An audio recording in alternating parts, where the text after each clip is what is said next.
Hey, salut les crypto lovers, c'est Weltemer et bienvenue pour l'édition du 15 du 10 2021 du petit journal du crypto. Alors aujourd'hui, ladies and gentlemen, nous avons un market cap global qui gagne 3,99%. On est à 2482 milliards de dollars. Le Bitcoin explose to the moon, bro. On est venu chercher les 60 000. Comme je t'ai expliqué hier, on gagne 7,74% et 13,13% en 7 jours. 61 510 dollars, c'est la fête. On a Ethereum qui te prend un petit 1,84% à 3862 dollars. On a le Binance Coin qui perd 0,37. La petite Cardano Lightning de mon cœur 1,95% à 2,23 $. Le Tether qui est à 1 $. Le petit Ripple de Jean-Pierre Riffard à 0,48. Il y a le Solana qui fait quand même 6,43 à 160 $. Le petit Polkadot de Magic War 1,54 à 40,75. On a l'USD Coin qui est toujours en 9ème position. On a le Dogecoin qui perd 0,35. Et on a le WAP Bitcoin qui te fait un petit 7,38%, un petit peu comme le Bitcoin. Regarde qu'aujourd'hui, les altcoins prennent un petit peu. Pourquoi? Ben, c'est bien évident. Aujourd'hui, on a eu une grosse news pour le Bitcoin. Conclusion, ben, on vend peut-être de l'AIT pour pouvoir acheter du Bitcoin parce que mon gars, peut-être que ça va pumper. On verra ça lors de l'analyse technique juste après. Allez, si t'es nouveau sur la chaîne, n'hésite pas à t'abonner et actionner la petite cloche de notification pour ne rater aucun petit journal du crypto. Moi, c'est Weltemer, j'en fais un par jour où je te propose une analyse de news et une analyse technique du Bitcoin, de sa dominance et d'autres crypto-monnaies. Alors, avant de lancer le générique, n'oubliez pas que ce dimanche, c'est le retour des lives sur la chaîne Twitch. C'est une nouvelle chaîne que j'ai lancée, donc n'hésitez pas à venir vous inscrire. Il y a 138 followers pour l'instant, je pense qu'on peut faire beaucoup mieux. T'as les liens qui se trouvent en description. En plus, pour l'occasion, j'offre 100 Cardano pour le concours, et de plus, je peux vous affirmer, et c'est certain, j'ai Monsieur TK qui sera présent avec moi pour ce live et on parlera Bitcoin, crypto-monnaie. Ce sera un petit talk show où on pourra partager avec vous, ma chère communauté. Allez, c'est parti, générique.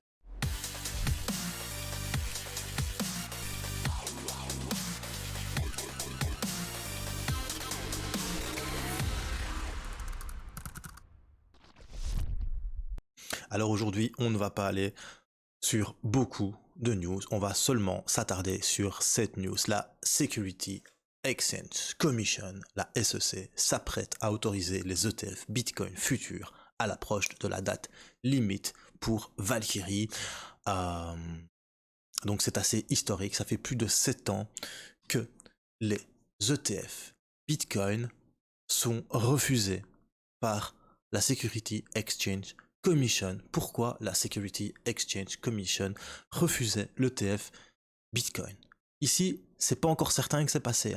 C'est une pré-approbation, ce qui se passe, les gars. Mais pourquoi est-ce que jusqu'ici, ils ont refusé?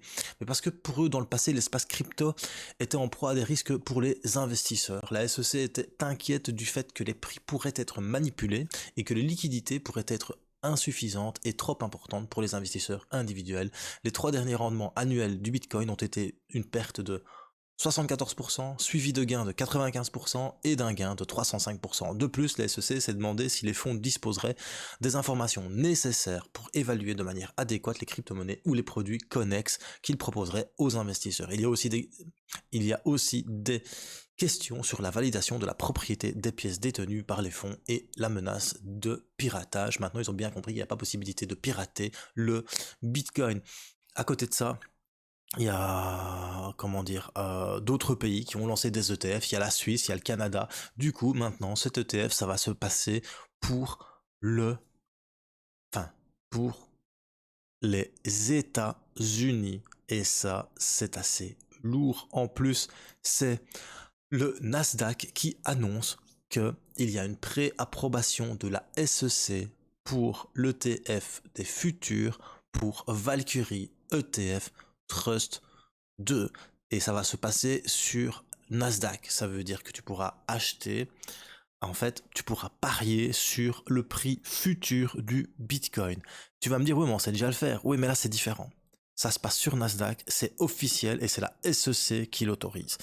Pour le moment, c'est une pré-approbation. Ça ne veut pas dire que l'ETF est passé, mais en tout cas, ça fait le buzz complet sur la toile et le Bitcoin dépasse les 60 000 dollars à l'annonce de cette éventuelle approbation de la SEC. Et je pense que ça joue, mais je pense qu'il n'y a pas que ça qui joue, car comme je vous avais montré les jours précédents, la Bitcoin dominance attaquait la moyenne mobile 200. Et je vous avais dit que si on attaquait la moyenne mobile 200, il y avait le précédent plus haut qui faisait qu'on allait sûrement aller rechercher le dernier all-time high qui était à 64 000 dollars et peut-être après aller chercher les 100 000 dollars si on allait chercher les 68% de dominance Bitcoin. En tout cas, je pense qu'un ETF basé sur des contrats à terme plutôt que des transactions au comptant, comme nous, c'est ce que nous faisons, des transactions au comptant, c'est acheter 1000 bitcoins, enfin un bitcoin pour 50 000 dollars.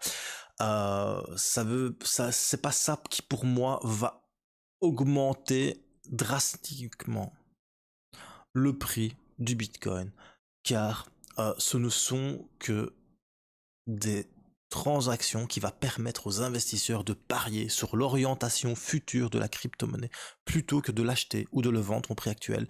Du coup, les volumes sur le Bitcoin seraient peut-être inchangés. Maintenant, moi, ce que je pense, en fait, ce qui va se passer, c'est que les personnes qui vont parier à la hausse sur les ETF au Nasdaq ont certainement les fonds pour pouvoir acheter le Bitcoin, pour le faire pumper et se faire du pognon sur les deux côtés. Donc ils vont acheter des crypto-monnaies, du Bitcoin surtout, vu que c'est l'ETF Bitcoin, sur les échanges crypto, en grosse quantité, ou sur les marchés, ou en OTC, over the count. Ils vont faire artificiellement, enfin, ils vont faire du coup monter le prix sur les plateformes de trading et du coup l'ETF Bitcoin sur le Nasdaq, s'ils ont parié à la hausse, ils gagneront de l'argent car ils vont faire monter le prix du Bitcoin sur les plateformes de crypto. Moi, c'est ce que je pense, tout simplement. En tout cas, voilà, Valkyrie a déposé le formulaire 8A qui, selon lui, c'est une autre étape très importante pour l'ETF Bitcoin. Personnellement, je suis contre. Voilà, ça c'est ce que vous voulez. Il y a tout le monde qui s'excite, qui mouille sa culotte parce que on va avoir un ETF Bitcoin. Moi je dis, tu sais quoi, il n'y a rien de tel que la loi de l'offre et la demande. Le Bitcoin, il a une offre finie de 21 millions en 2143. Si tu viens avec des ETF, tu vas commencer peut-être à créer des Bitcoins papier. Conclusion, peut-être que le prix du Bitcoin va arrêter de pumper comme on a l'habitude de le voir et il va être manipulé encore plus parce que les gros market makers et les grosses sociétés d'investissement, c'est pas les petits qui jouent comme nous, hein, les gars. Faut bien se le dire. Hein. Donc, bravo. Beaucoup de gens sont contents. Le Bitcoin pump, bravo. Je suis content hein, quand je vois mon portfolio, franchement. Je me dis plaisir. J'ai eu raison d'en acheter à 3800 en mars 2020. Mais bon, j'aime pas le TF parce que n'oublie pas que le Bitcoin a été créé pour disrupter la finance traditionnelle et au final, c'est la finance traditionnelle qui va disrupter le Bitcoin avec leur saloperie de TF. Enfin bref, ça, ce n'est que mon point de vue, il suffit de penser de ce qui s'est passé avec l'or. Allez, c'est tout pour les news, j'avais juste envie de vous parler de ça aujourd'hui, donc n'oubliez pas, dimanche, en live, sur Culture Crypto TV, sur Twitch, venez vous inscrire, je vous fais gagner 100 Cardano, et c'est parti pour l'analyse technique du Bitcoin. Mais avant toute chose, on commence sur l'analyse technique de la dominance Bitcoin. Donc ça fait depuis lundi que je vous en parle, hein, je vous avais dit, mais ce qui est important, c'est qu'on vienne chercher la moyenne mobile 200 période ici en bleu, c'est ce qu'on est en train de faire, et alors on va venir peut-être chercher le dernier plus haut à 46,98%, ce qui ferait peut-être un Bitcoin à 64 000 dollars. Bon, j'ai peut-être été un petit peu trop optimiste, parce que je vois que le Bitcoin est à 61 460 dollars et que nous sommes à 46,34%. Donc c'est pas 0,50% qui vont faire que on arrive à 64 000 dollars. Moi, on sera peut-être aux 62 000 dollars. Par contre, si on arrive à clôturer demain au-dessus de cette fameuse ligne jaune à 46,98%, on pourrait venir chercher le précédent plus haut qui est à 48,92%. Et là, on pourrait être au all-time high. Je pense que c'est bien plausible. Et une fois ce ce dernier plus haut cassé et peut-être le prix du Bitcoin, on est venu chercher le all-time high à 64 000 dollars et des poussières, on viendrait peut-être chercher le 63,28%, parce que c'est le dernier plus haut juste avant ça. Et là, on verrait peut-être un Bitcoin à 100 000 dollars, ladies and gentlemen. Oui, Will Temer ose dire un Bitcoin à 100 000 dollars, fin d'année, voire 130 000 dollars. Encore une fois, c'est pas moi qui le dis, c'est de quelques analyses que j'ai vues passer à gauche, à droite. Maintenant, je vais te faire ma propre analyse. On va passer sur le Bitcoin en daily. Voilà. Alors le Bitcoin en daily, ben, ladies and gentlemen, on a explosé le précédent plus haut, voilà, ici, qui était à 59 000 $. Hein, donc ça fait quelques jours que je te dis qu'on avait plusieurs targets. Il y avait celle-ci à 52 000, on l'avait cassé, on devait venir chercher ici les 59 000 $. On a fait. Ce qui est important, c'est qu'aujourd'hui, on clôture au-dessus de cette ligne. Si on clôture au-dessus de cette ligne, le prochain, il est là. Et le prochain, c'est le all-time high qu'on a connu le 14 avril 2021, lorsque Coinbase est sorti à la bourse, ça n'a fait que chuter. Si on vient chercher les 64 829 $, je pense qu'on peut largement espérer venir chercher un 100 000 $. Hop, on va du plus haut jusqu'au plus bas. Un 100 000 $. Pourquoi? Parce qu'on pourrait faire un 200%. Tout simplement, de Fibonacci. Déjà, on aurait plusieurs étapes. On aurait le 127 et le 138 à venir chercher à 74 et 78 000 $, puis le 161,8 à 86 900 $, le 178 à 92 à 92 913 $, et le 200% à 100 000 $. Pourquoi? Ben, comme je t'ai dit, tout simplement, tu as la dominance Bitcoin qui est ici, et la dominance Bitcoin, quand tu prends du précédent plus haut sans retracement jusqu'au plus bas, tu vois que là nous sommes au 23,60 et que si on veut arriver au dernier plus haut, il faut arriver au 61,8, ce qui fait facilement, badaboum, on va dire qu'on arrive ici.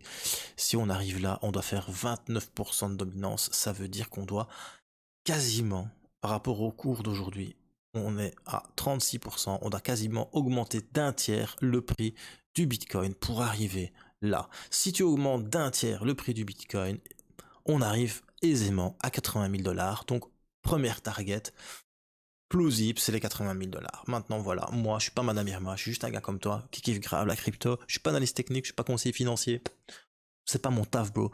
Moi, tout ce que je te dis, c'est que si on casse le all-time high, on arrive dans ce qu'on appelle un moment où il n'y a pas de résistance précédente.